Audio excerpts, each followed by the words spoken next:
طول الفترة اللي فاتت اللي ما يتسموش كانوا بيقولوا إن السيسي الراجل بتاعهم جوه مصر. وعلى مدار العشر سنين اللي فاتت ناس كتير كانت بتسأل، هو السيسي بيبني في طرق وكباري ليه؟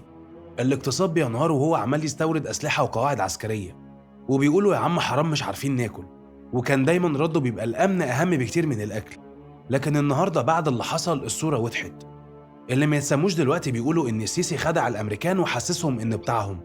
وفي الحقيقة هو بيطور الجيش بشكل غير مسبوق استعدادا لأي مواجهة. بنى طرق وكباري ربط بيهم البلد كلها ببعض. ربط شمال سيناء بجنوبها عن طريق أنفاق وكباري، وربط شرق القناة بغربها، ودي أول مرة تحصل من حرب 73. نوع مصادر السلاح، مرة من الصين ومرة من روسيا ومرة من فرنسا. ودلوقتي أنا فهمت معنى كلامه لما قال لي إن الأمن أهم من الأكل.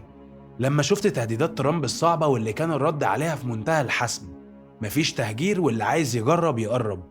الجيش بتاعك دلوقتي موجود جوه مناطق في سيناء كانت ممنوعة، وحط آلاف الجنود هناك غصبا عن أي قوة. أمريكا بتراجع حساباتها، واللي ما يتسموش بيطمنونا إنهم لسه متمسكين بالسلام. السيسي أثبت إنه مش سهل، وإنه فعلا رجل مخابرات. وده وقتنا إحنا بقى دلوقتي نتوحد ونقف ورا بلدنا وندعم اللي بيحميها.